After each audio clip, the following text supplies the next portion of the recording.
Bismillahirrahmanirrahim. Assalamualaikum warahmatullahi wabarakatuh. Alhamdulillah, alhamdulillahi rabbil alamin.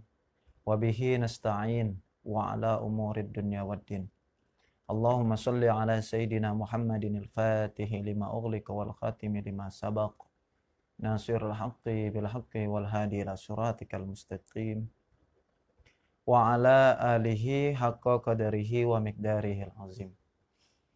Allahumma inna nas'alukal futuh wal munuh wa rusukh wa salahal jasadi wa ruh wa taubatan nasuh. Subhanaka la ilma lana illa ma 'allamtana innaka antal alimul hakim. La haula wa la quwwata illa billahil aliyyil azim.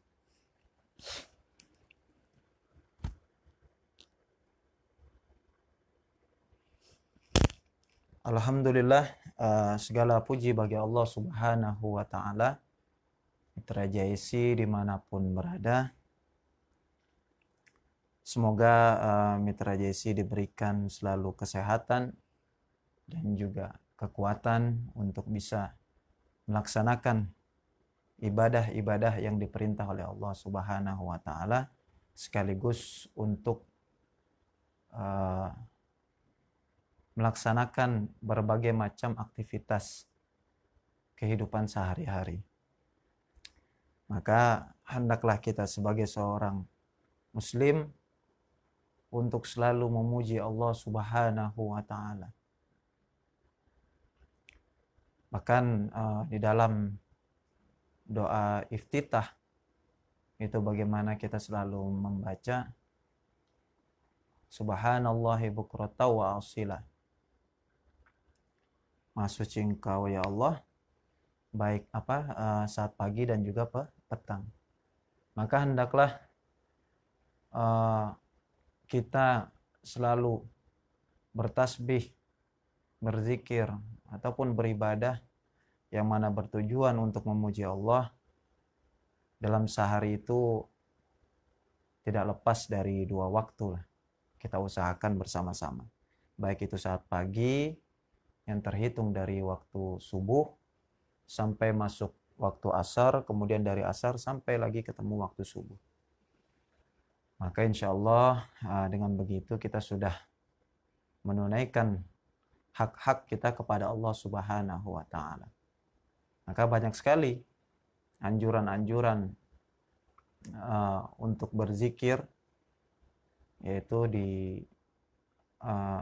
2 waktu ini, yaitu waktu pagi dan juga petang.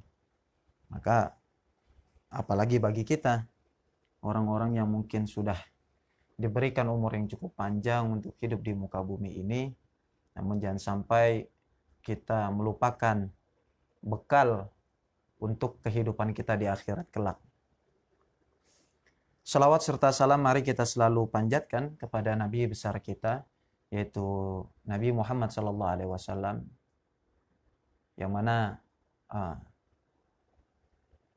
tidak ada di alam semesta ini makhluk yang memiliki akhlak seindah Nabi kita, yaitu Nabi Muhammad SAW, dan juga perangai yang baik yang dimiliki oleh Nabi kita, Nabi Muhammad SAW. Maka oleh karena itu kita sebagai umatnya hendaklah mencontoh dan juga mengikuti perangai beliau biqadri mastata'tum, dengan seukuran ya semampu kita. Karena seusaha apapun, semaksimal apapun, tidak mungkin kita akan menyamai 100% dengan Nabi kita. Karena hanya Nabi kita sesempurna-purnanya makhluk yang ada di alam semesta ini. Maka minimal adalah salah satu tabiat beliau yang kita ikuti, khususnya kita sebagai seorang muslim. Dan yang saya ingin bahas di malam hari ini tentunya Mitra JSC.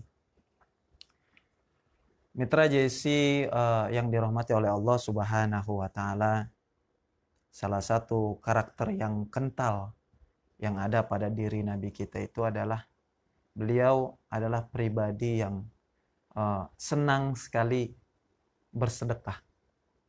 Bahkan mungkin ini sudah menjadi bukan rahasia umum lagi yang sudah sering diceritakan oleh para ulama, yaitu bagaimana Nabi ketika Bang Jaya agak lupa apakah ini sholat isya atau sholat subuh berjamaah, kemudian Nabi kembali lagi ke dalam rumahnya,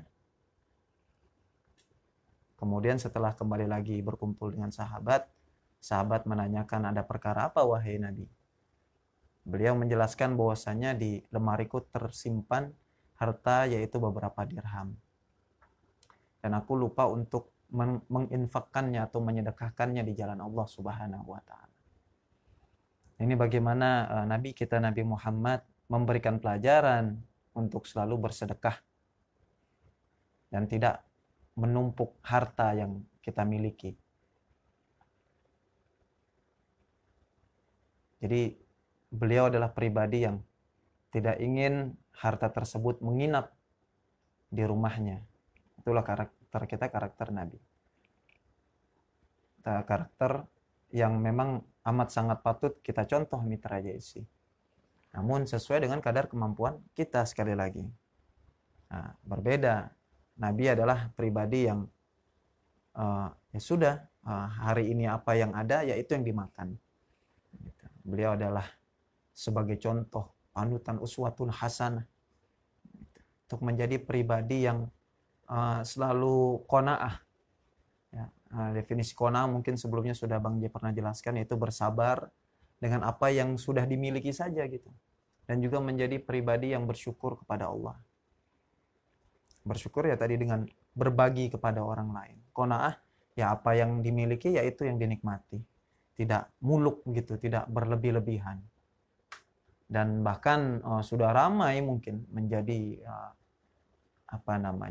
asupan masyarakat umum bagaimana kondisi rumah Nabi, kemudian pakaian Nabi kita Nabi Muhammad SAW. Beliau adalah pribadi yang sederhana, jadi tidak berlebih-lebihan dalam berbagai macam hal. Penampilannya biasa saja, memakan sesuai dengan kebutuhan, secukupnya, kemudian berpakaian ya sesuai dengan kebutuhan, gitu. Dan juga dalam perkara beribadah pun seperti itu. Namun tadi tidak bisa secara total kita menyamakan diri kita dengan Nabi Muhammad SAW. Sama seperti perkara sholat tahajud. Sholat tahajud ini wajib bagi Nabi kita Nabi Muhammad SAW, namun sunnah bagi umatnya. Karena beliau adalah contoh. Nah, ntar bebas, kita mau ambil dari yang mana aja gitu. Dari karakter beliau. Kalau bisa semuanya ya alhamdulillah. Nah, di malam hari ini sama-sama kita akan membahas tentang perkara al-iqtisad. Apa itu al-iqtisad? Al-iqtisad adalah diddut tabzir. Kebalikan dari tabzir, boros gitu. Kebalikan dari tabzir, boros. Jadi artinya al-iqtisad ini adalah berhemat gitu. Maka mungkin ketika kita sekolah dasar sering sekali kita mendengarkan peribahasa ya. Hemat pangkal kaya gitu. Namun kaya di sini jangan sampai disalahartikan gitu. Karena definisi kaya bagi kita adalah sekedar cukup gitu. Karena guru saya pernah menjelaskan khairur rizki al-kafaf. Sebaik-baiknya rizki itu adalah yang cukup, tidak berlebihan. Ya rumah asal sekedar cukup bisa menahan diri kita dari panas, dari hujan. Pakaian asal sekedar bisa menutup aurat kita. Gitu. Jadi tidak yang glamor ya, glamor sampai ada outfit, mungkin pembahasan sebelumnya gitu. Ada outfit dari atas sampai bawah dihitung berapa ratus, buat apa? Ya. Kita di mata Allah semuanya sama. Makanya tidak mungkin gitu ketika orang sujud gitu kan. Nah, semua syarat sah sujud gitu, yaitu tidak adanya penghalang dan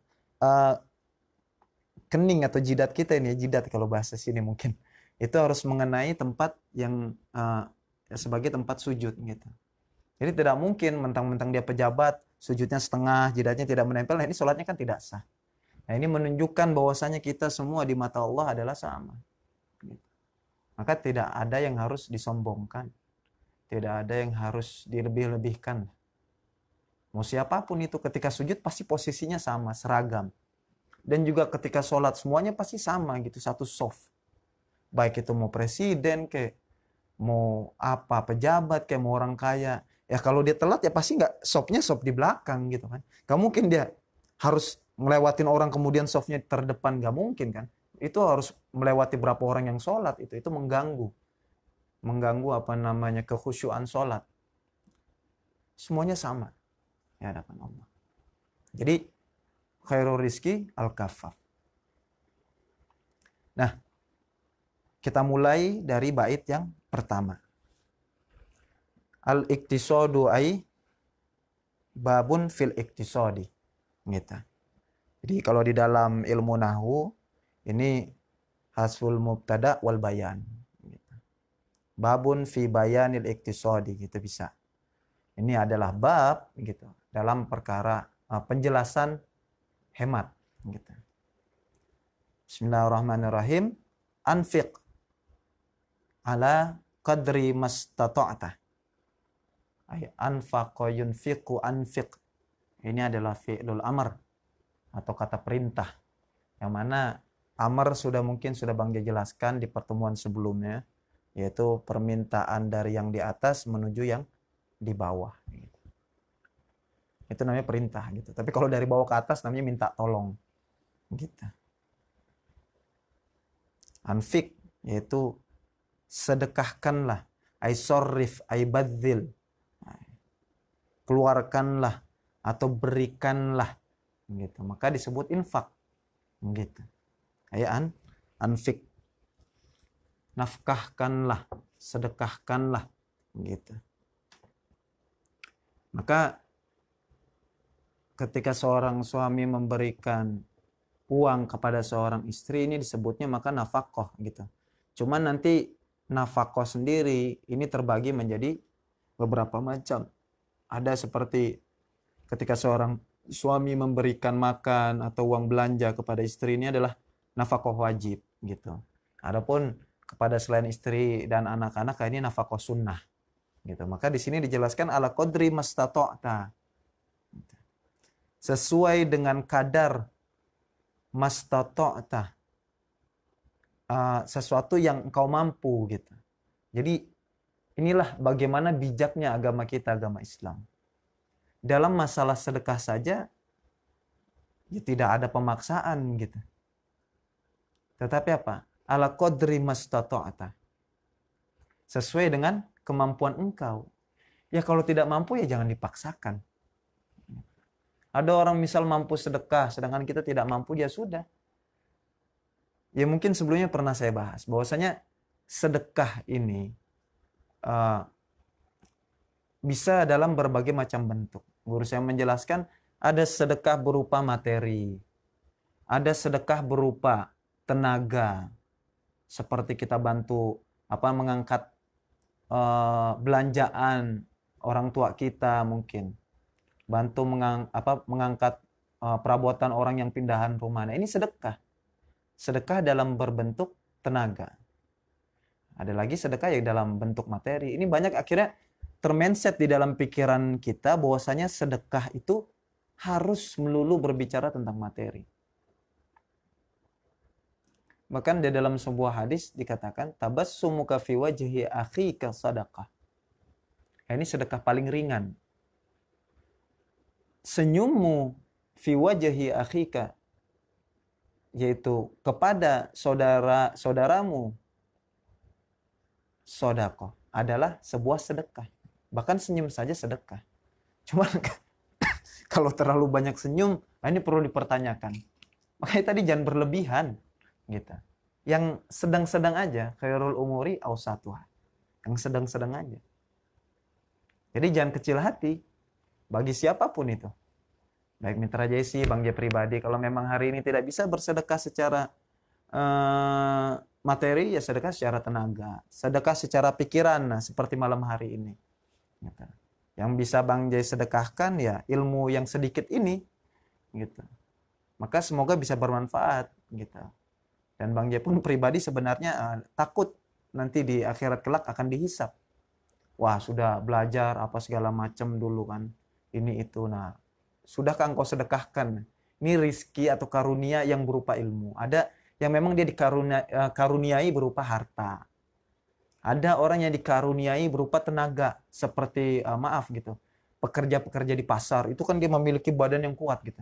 Teksturnya memang Allah bentuk seperti itu. Makanya berapa karung pun dia siap. Cuman sekali lagi kadang kita tidak bisa menghargai kinerja seseorang. Nah, kalau misalnya si kuli panggul ini nggak mau ngangkat lah, itu kan perkara juga. Misalnya ada beras satu truk, beras satu truk. Nah kalau mereka nggak mau, gimana? Kita ngangkat sendiri lah, kapan kelarnya itu? Pembeli udah pada nunggu. Ya, maka hargailah sesuatu dengan dengan harganya. Jangan terlalu murah banget. Jangan terlalu mahal banget, ya sedang-sedang saja gitu. Kayak ada dulu mungkin masyhur ya lagu dangdut itu yang sedang-sedang saja. Yang sedang-sedang saja. Nah, ini sebenarnya ilmu nih. Yang dapat dari lagu itu sebenarnya ilmu.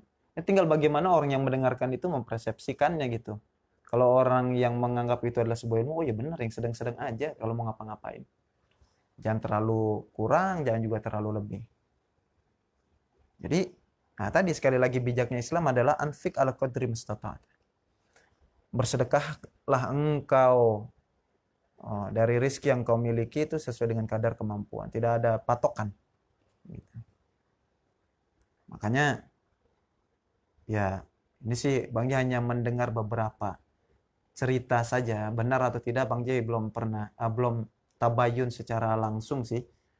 Jadi di beberapa tempat-tempat lain gitu, tempat-tempat ibadah lain ada yang sedekahnya itu ditarifi gitu.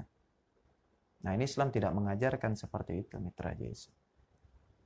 Sedekah harus sekian gitu kan. Kalau dia jabatannya ini sedekahnya harus sekian. Itu ada pembukuannya itu. Ya, ini nauzubillah min zalik. Ya, tidak. Kenapa? Ketika seseorang sedekah ini yang paling mahal itu adalah ikhlas gitu, dia kosong. Ikhlas itu artinya kholaso, ya kosong gitu. Entar kalau kita patokin kebanyakan ngegerendeng gitu kan, atau juga bisa ujub, berbangga diri, wah itu saya sedekah itu 4M di situ, itu saya sedekah di situ tuh ya saya itu yang 3 juta itu ya saya, itu ngeri kan. Sudah semampunya saja gitu. Kalau kita memberi sebuah patokan, ini akan mengganggu keikhlasan seseorang.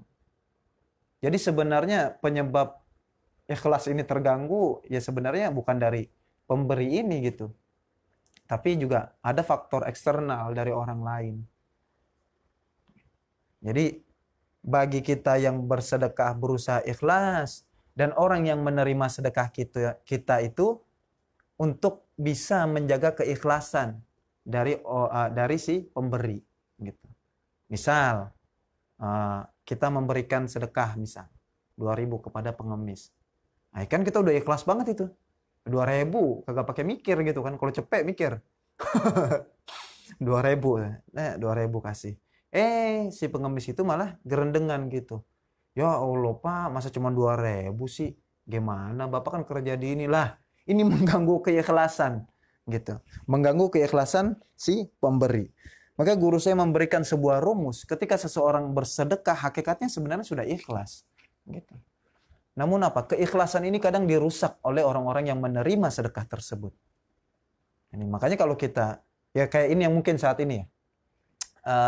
Saat ini yang menjadi sebuah apa sih namanya ya, ramai lah, perbincangan ramai gitu. seperti bantuan mungkin dari pejabat-pejabat, dari petinggi. Sudah terima saja kalau memang sudah dapat gitu. Kalau memang kita dapat, ya sudah syukuri dan tidak usah banyak protes atau perhitungan apa segala macam gitu. Jadilah pribadi yang selalu bersyukur karena belum tentu orang lain pun menerima gitu. Ada yang dia namanya nggak ada dipaksa dia ada-adain. Nah ini. Jadi kasihan lah gitu. Ini para pemerintah kita, pejabat-pejabat kita mungkin sudah berusaha semaksimal mungkin melakukan yang terbaik. Kita berhusnuzon, berusaha untuk melatih husnuzon. Berusaha untuk sebaik mungkin. Namun ya kalau memang ada kekurangan, ya itulah memang manusia selalu memiliki kekurangan. Makanya tugas kita yang mendapatkan bantuan dari siapapun, jagalah keikhlasan orang yang telah membantu kita. Baik itu berupa tenaga, materi, ilmu, maupun juga pikiran. Nah, kemudian kita lanjutkan lagi Mitra Jesi. Jadi tadi apa? Anfik ala qadri mas tata'ata. Dan di sini dijelaskan ayajibu alaika an tunfiqa malaka ala qadri istita'atika. Nah, jadi di sini dijelaskan wajib yang atasmu. Jadi ini adalah perkara yang wajib. Kok bisa diwajibkan gitu kan? Wajibkan kita untuk bersedekah dari harta kita. Maka tadi sebelumnya mungkin Bang sudah menjelaskan tentang perbedaan mal dan juga rizku gitu. Kalau rizki itu adalah sesuatu yang bisa kita nikmati. Adapun harta yaitu apa yang kita miliki. Jadi yang kita miliki ini belum tentu bisa kita nikmati. Contoh, kita dapat gaji bulanan. Setelah gaji cair, istri kita sakit misal. Nah ini kan berapa uang yang harus kita keluarkan tanpa harus kita nikmati. Nah, ini harta namanya. Nah yang masuk ke dalam perut kita yang kita nikmati mungkin motor, buat jalan, mobil yang kita pakai. Gitu. Nah itulah rezeki kita. Pakaian. Nah uang yang tadi kita bayarkan ke rumah sakit tersebut, ya itu adalah rezeki orang lain. Namun hartanya harta kita. Gitu. Nah, ini perbedaan. Gitu. Beda rezeki, beda lagi harta. Harta itu yang kita miliki. Maka lebih identik di dalam penjelasan itu mal. Mal itu tuh harta. Zakat mal gitu kan kalimatnya. Nah, kenapa di sini dijelaskan menjadi wajib atas engkau menyedekahkan hartamu sesuai dengan kemampuanmu? Kenapa wajib? Karena guru saya pernah menjelaskan bahwasanya harta yang kita miliki pada hakikatnya adalah ada milik sebagian orang lain, gitu. Ada milik sebagian orang lain, gitu. Yang memang harta tersebut melewati kita. Contoh ya tadi, karyawan rumah sakit ini tidak bisa mendapatkan gajinya, gitu kan, kalau tidak ada pasien yang sakit, gitu. Nah, dari pasien sakit itu kita mengeluarkan uang untuk biaya perawatan. Kemudian baru dia bisa menerima gajinya, kemudian untuk makan keluarganya, segala macam. Nah ini contoh sedekah yang dipaksa mungkin ya. Guru saya pernah menjelaskan bahwasanya ada sedekah yang dipaksa, ada sedekah yang tidak dipaksa. Maka tadi ini bagaimana pandainya si pengarang kitab ini untuk mewajibkan bagi kita untuk bersedekah. Karena jikalau tidak kita keluarkan, ya, itu adalah ibarat kotoran. Jadi harta yang kita miliki ini ada sebagian di dalam harta kita itu milik orang lain. Atau ya, guru saya menjelaskan ini adalah kotoran di dalam harta kita. Gitu. Jadi harus kita keluarkan. Kalau kita nggak keluarin, Allah ntar akan menguji diri kita dengan bala atau musibah atau ujian. Yang harusnya, ini namanya orang Betawi gitu lah. Yang harusnya lu ngeluarin 100.000 gara-gara lu tahan-tahan tuh duit, Allah paksa jadi ngeluarin 1 juta, 3 juta. Nah ini kan kelipatannya. Sebenarnya itu pun sebuah teguran bagi kita. Jadi kita tidak ada yang harus dipersalahkan atau kita harus mencari kambing hitam, tidak. Malah kita harusnya husnuzon. Oh, mungkin bulan ini saya belum bersedekah. Ini adalah bagaimana Allah mengingatkan diri kita untuk bersedekah. Loh kok kenapa di dalam rezeki, di dalam harta kita itu ada kotoran gitu. Contoh simpelnya seperti ini. Ketika kita makan apapun itu, ya, yang diserap oleh tubuh kita hanyalah kandungan-kandungan yang ada di dalam makanan tersebut. Dan sisa atau ampas dari makanan tersebut harus kita keluarkan dalam berupa bentuk kotoran. Kalau tidak kita keluarkan, nah ini akan menyebabkan menjadi penyakit. Gitu. Ini sebenarnya Allah sudah menjelaskan gitu. Kalau kita sering bertafakur, kita kan makan tuh. Nah, kan nggak mungkin gitu pas kita makan, hilang gitu kan. Maksudnya nggak buang kotoran atau dia nggak pup misal. Kotorannya nggak ada. Kalau kotorannya memang nggak ada, berarti memang sudah diserap semua gitu kan. Sedangkan hewan pun seperti itu, manusia seperti itu. Burung sekalipun siapa? Ya. Makhluk-makhluk Allah itu pasti memiliki kotoran dari apa yang dia makan. Gitu. Nah, ini sama. Jadi kita makan, kemudian energinya diserap, kita buang kotoran tersebut. Gitu. Karena ampasnya ini kan tidak dibutuhkan di dalam tubuh kita. Gitu, karena kandungan-kandungannya itu sudah diserap. Nah, begitupun harta yang kita dapat, ya, itu nggak semuanya milik kita, ya, tapi milik orang lain ada. Bahkan ada di dalam kitab Tawdihul Adillah, Bang Jai sempat membaca keterangan bahwasanya kotoran kita pun gitu, bukan tidak ada manfaatnya, bukan. Segala sesuatu yang Allah ciptakan di dunia ini, sekecil apapun pasti ada manfaatnya. Kotoran kita contoh, atau kotoran hewan. Nah ini kan paling baik untuk menjadi pupuk. Gitu. Nah pupuk ini adalah mungkin protein bagi tumbuhan. Gitu. Bahkan mohon maaf gitu, ada beberapa di daerah-daerah yang dia memiliki konsep itu, WC umum, kemudian di bawahnya diternak, misalnya kayak seperti ikan lele gitu. Nah, ini bukan menjadi rahasia umum lagi gitu kan. Walaupun ada sekarang karena metode itu dianggap kurang bersih lah ya, atau terlihat jorok, akhirnya diganti dengan menggunakan pelet gitu. Akhirnya ya tadi kotoran tadi ya dilimpahkan ke tumbuhan gitu. Sama, begitupun makanan. Contoh ayam. Itu di dalam kitab Tawdihul Adillah dijelaskan, ayam itu kenapa nggak semuanya kita telan gitu. Yang kita makan hanyalah dagingnya, tidak tulang-tulangnya. Kenapa? Tulang ini yang nanti akan menjadi makanan bagi kaum jin gitu. Nah, ketika kita taruh itu tulang, itu akan kembali lagi wujudnya ke bentuk semula, seakan-akan ada dagingnya, namun mata kita tidak bisa melihatnya. Nah, ini di kitab itu dijelaskan bahwasanya akan menjadi makanan para kaum jin. Sisa-sisa makanan, bukan tidak ada manfaat, ada. Inilah bagaimana Allah, dari penjelasan itu Allah memuliakan kita, para manusia. Makanya kita para manusia dijadikan khalifah di muka bumi ini untuk mengelola. Berbeda dengan kaum jin gitu. Mereka cukup dengan tulang ayam itu, yang mana nanti akan Allah kembalikan wujudnya gitu, seakan-akan ada lagi dagingnya gitu. Kemudian itu yang dimakan oleh kaum jin. Ini lihat bagaimana Allah Maha Adil. Dan lihat bagaimana Allah memuliakan manusia. Namun ya kadang kita sendiri pun manusia ini belum bisa untuk menjadi pribadi yang mulia. Maka kadang kita suka malu gitu sama Allah Subhanahu wa taala. Masih banyak maksiat, masih banyak dosa. Bahkan ya kalau mungkin kita ini terlalu banyak dosa kita, ini jadi manusia itu sebenarnya berada di tengah-tengah. Jikalau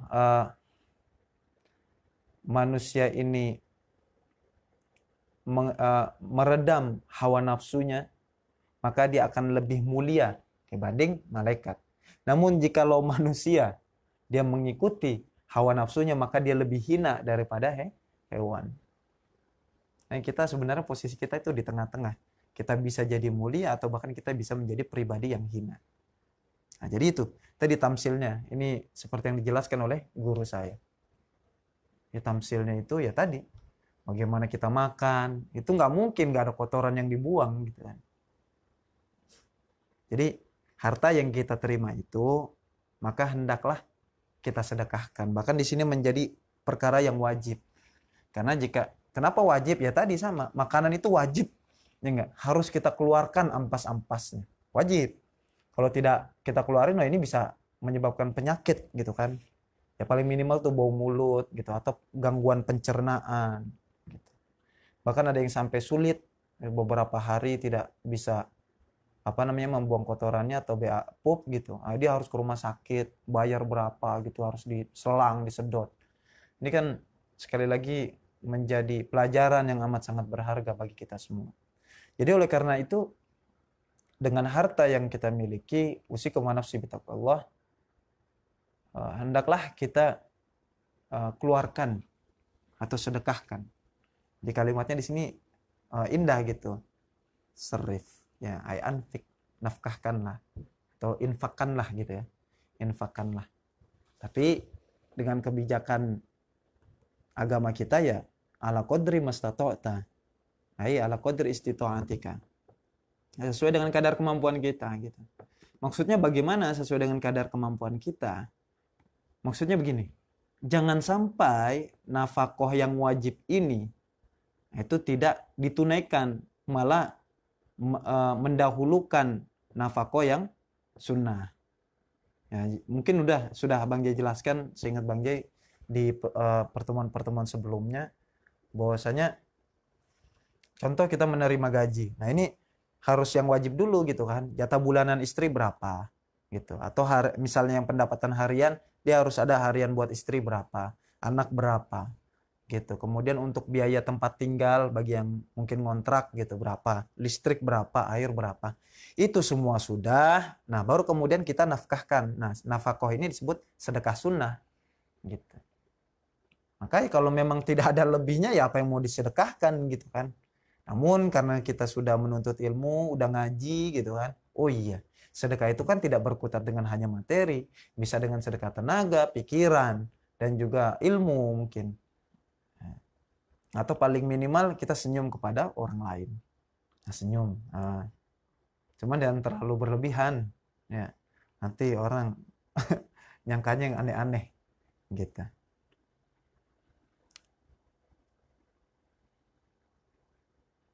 Wala tusrif. Wala tusrif. Wa Aisyah muqtasidin. Dan janganlah engkau berlebih-lebihan. Boros, maksudnya itu boros. Ya. Jangan terlalu boros gitu. Maksudnya boros ini ya untuk kebutuhan kita gitu, berlebih-lebihan. Yang harusnya ya cukup baju itu misal 7 setel, dia belinya sampai 20 setel gitu kan. Atas bawah gitu setel gitu. Ya, ini atas bawah, wala tusrif. Bahkan sifat israf ini Allah tidak menyukai, innahu la yuhibbul musrifin. Sesungguhnya Allah di ayat Al-Qur'an dijelaskan tidak mencintai atau menyukai orang-orang yang berlebih-lebihan. Baik itu di dalam ibadah dan juga di dalam kehidupan sehari-hari. Mungkin kita pun pahamnya di dalam kehidupan sehari-hari saja. Ternyata tidak. Di dalam penjelasan di dalam kitab Qaumut Tughyan itu dijelaskan, seperti guru saya menjelaskan, bahwasanya dalam ibadah pun kita tidak boleh berlebih-lebihan. Maksudnya gimana? Contoh simpelnya adalah seorang istri gitu. Yang dianjurkan bagi seorang istri, dianjurkan ya, bukan menjadi sebuah kewajiban gitu, adalah melakukan perkara-perkara sunnah ya, bukan yang wajib gitu. Ini perkara-perkara tambahan gitu. Yaitu melayani suami dengan semaksimal mungkin. Bikin kopi kah, atau misal masak nasi kah gitu. Ini di dalam kitab Uqudul Jen dijelaskan tentang keutamaan. Walaupun memang seorang istri ini tidak ada kewajiban sebenarnya untuk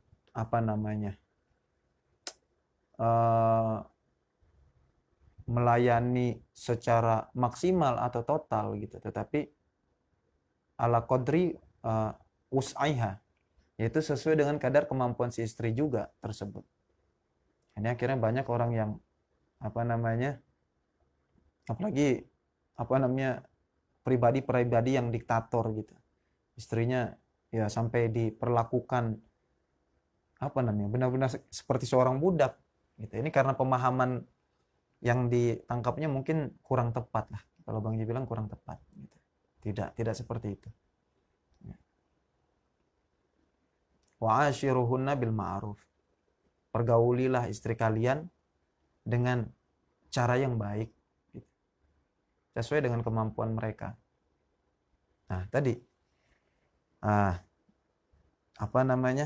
misal suami belum makan gitu kan. Ini emang nasinya belum ada gitu kan. Nah, ini si istri sibuk udah sholat sunnah, banyak apa segala macam gitu. Nah, ini berlebihan gitu. Harusnya yang lebih utama dibanding sholat sunnahnya ini adalah memasak nasi untuk seorang suami. Kenapa bisa begitu? Timbul pertanyaan kan. Kenapa kok bisa sholat sunnah kok kalah gitu? Ini perkara sunnah ya. Dibanding masakin nasi buat suami atau masakin lauk misal. Karena sholat sunnah ini ya adalah ibadah mahdhah. Maksudnya mahdhah itu apa? Ya untuk keuntungan pribadi gitu. Untuk diri sendiri. Tetapi dengan memasak nasi seorang istri ini adalah ibadah ghairu mahdhah. Gitu. Ibadah yang ada sangkut pautnya dengan orang lain. Kenapa bisa lebih besar itu? Misal begini. Ketika suami dan anak-anak kita anak-anak kita makan, terus seorang istri memasak nasi misal. Dengan masakan tersebut 3 orang, nah ini misal suami anak 2 gitu, yang standar kan. Standar program anak 2 gitu. 3 orang ini dari makanan yang dimasak seorang istri dia bisa melaksanakan sholat dan kuat dalam beribadah. Berapa pahala yang didapat? Gitu. Keuntungannya 3 kali lipat ternyata dibanding ibadah sendiri gitu. Namun berbeda dengan perkara yang wajib ya, seperti sholat fardu ini harus gitu. Ini orang banyak pada jadi memahaminya salah gitu, kurang tepat. Jadi ngabdi sama suaminya getol gitu, tapi giliran sholatnya nggak dilakuin. Ini perintah sholat itu fardu ain gitu. Setiap orang tuh harus gitu. Baik cowok, cewek, suami, istri, anak, semuanya harus gitu. Anak yang udah balik maksudnya gitu. Sudah balik. Itu harus. Hukumnya fardu ain kok. Bukan fardu kifayah. Bukan. Fardu ain. Setiap orang tuh harus. Ini jangan sampai salah memahaminya gitu. Maka kita butuh seorang guru ya begitu. Aduh, Bang Jal lupa itu bait syairnya gitu. Di dalam matan Zubat kalau tidak salah. Barang siapa yang menuntut ilmu tanpa seorang guru, maka dia lebih cenderung kepada perkara-perkara yang sesat. Gitu. Makanya kita kalau menuntut ilmu itu harus memiliki guru biar tidak salah. Kenapa? Dengan guru ini ketika kita salah ada nanti pengislahan, perbaikan. Seperti itu. Maka tadi walatusrif gitu. Cuman yang walatusrif di sini sih yang saat ini terjadi adalah dalam hal kehidupan sehari-hari sih yang saat ini ramai, yaitu lifestyle ya. Gaya hidup sudah mulai gitu. Begitupun di dalam beribadah. Semampu kita saja gitu. Kalau memang belum bisa melakukan sholat sunnah, yang penting wajib dulu gitu. Jadi jangan, apalagi orang-orang yang baru hijrah gitu. Ini baru hijrah kemarin udah disuruh sholat rawatib, sholat tahajud, ntar dulu pelan-pelan. Kualitas iman seseorang kan berbeda-beda dengan tingkatannya masing-masing. Makanya ada fikih dakwah, ada fikih hukum. Gitu. Kalau fikih dakwah ya tadi sesuai dengan proses, pelan-pelan, step by step. Gitu. Jadi tidak langsung celuk, semuanya orang kaget ntar. Ya Allah susah amat ya mau taubat begini amat gitu. Ya kagak gitu ya. Jadi pelan-pelan ya. Dan pun kalau beribadah secara berlebihan biasanya pun guru saya pernah menjelaskan orang kalau beribadah langsung digenjot sekaligus itu biasanya lebih cenderung cepat bosan. Salat duha misal langsung sekali 12 rakaat itu paling bertahan seminggu itu. Banyak pribadi pernah nyoba gitu kan, coba 12 Iya bertahan enggak nyampe seminggu, malah ya 3 hari. Habis itu udah apa namanya kayak aduh belum bisa gitu. Makanya guru saya mengajarkan lebih baik sedikit tetapi istiqomah. Jadi yang mahal itu adalah istiqomahnya, continuity, continue, terus menerus gitu. Sama sedekah, gak usah langsung sekali banyak. Maka wala tusrif gitu. Habis udah sesuai dengan kemampuan kita, selanjutnya disambung lagi wala tusrif di bait syair ini. Jangan berlebihan juga, karena takut kalau berlebihan sedekahnya, ya itu paling bertahan sehari doang, sekali itu doang. Sekali sedekah, bruk, cepet hari itu. Lah besok belum tentu sedekah lagi. Bagian itu sedekah, ya kalau memang mau sedekah harian ya 1.000, 2.000 lah. 2.000, 2.000, nggak apa-apa, tapi istiqomah tiap hari. Yang paling mahal adalah istiqomahnya. Ya sama kayak atasan memandang kita kan, bos-bos kita. Udah seminggu lembur dah. 3 minggunya sakit. Ini kan salah persepsi jadinya kan. Makanya tadi ya sudah masuk jam sesuai jamnya kemudian pulang gitu ya sudah. Pulang jam segitu aja 8 jam aja nggak apa-apa. Yang penting istiqomah sebulan. Kan bos kita lebih senang begitu kadang. Dibanding seminggu lembur 24 jam itu. Nggak pulang-pulang rumah. Sampai nginep di kantor misal. 3 minggunya sakit. Nah ini bos bisa pusing. Waduh, ini bisa bangkrut perusahaan kan. Makanya tadi wala tusrif. Ya jangan berlebih-lebihan. Wa ish aisa muqtasidin. Dan hiduplah engkau seperti seperti hidupnya orang-orang yang sederhana.